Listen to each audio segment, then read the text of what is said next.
Mr. Becerra will inquire. Mr. Secretary, thank you for being here. And as much as I'd like to engage in this conversation about whether we should hold tax cuts for the middle class hostage to give tax cuts to the wealthiest 2% above and beyond what the middle class would get through this proposal, let me focus on China. China, a very important trading partner. China, a very important country in the world, period. And they've proven that remarkably so. Breathtaking, the change that's occurring. You should applaud them. We should all applaud them for what they're doing. In fact, we should applaud them for the way they're competing. They're doing what Americans have been so good at doing for so many decades. They are just putting everyone to the task. And they are going to nibble at the heels of everyone who's ahead of them. And they should, and they will. And it's up to us to make sure that we keep them a distance from where we have been for a long time.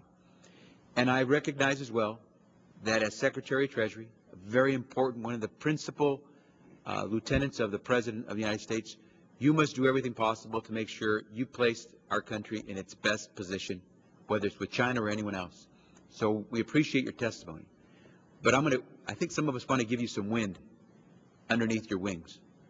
Because the reality is that China, as good as they are at competing, they're not letting us compete for contracts when it comes to their government contracts and procurement. They are not protecting our intellectual property, our movies, our DVDs, our music, as well as they agreed they would. And we know that there are other things that they're doing, including the wages that are paid to some of their workers that could be improved. They are a developing nation, and I hope they develop well, but we have a right to protect what's ours. And in this case, some people say that because of the undervaluation of the Chinese currency, that we have perhaps lost 1 million, perhaps more, American jobs. We have known for close to a decade that China has been undervaluing its currency. I don't blame the Chinese. More power to them. But shame on us if we don't recognize that they're simply trying to compete and they want to get to the finish line before anyone else. We need to stay ahead, simply because we know how to be ahead and get ahead. And so, Mr. Secretary, I think it's important for us to give you some wind under your wings. You may not be able to tell us whether or not you, this administration, the President, would support legislation that would essentially recognize that China has for several years been undervaluing its currency. But what's been done has not been enough, whether by this administration in its short year and 8 months or by previous administrations. And so it's time. It's time, because there are too many Americans who have lost their jobs. We have more people who are unemployed in America today than we have Americans working in the manufacturing industry of America today. That's not right. And so I believe we have to negotiate from a position of strength. And that's why we're hoping that what the administration will do is recognize that this legislation is the people's reaction to what's going on with China. This legislation is the representatives of the people trying to speak not just to you and the President, but to the Chinese government. And hopefully the Chinese people will recognize what we're trying to say, because words and deeds do have meaning. I don't believe we're trying to say that we're trying to kick them. I don't believe we're trying to say that we don't want them to ever have an opportunity to compete or be what America has become. I simply think we're trying to say that when we've seen this happen and we know that the rules aren't being abided by, that we have a right to stand up for our workers and our businesses.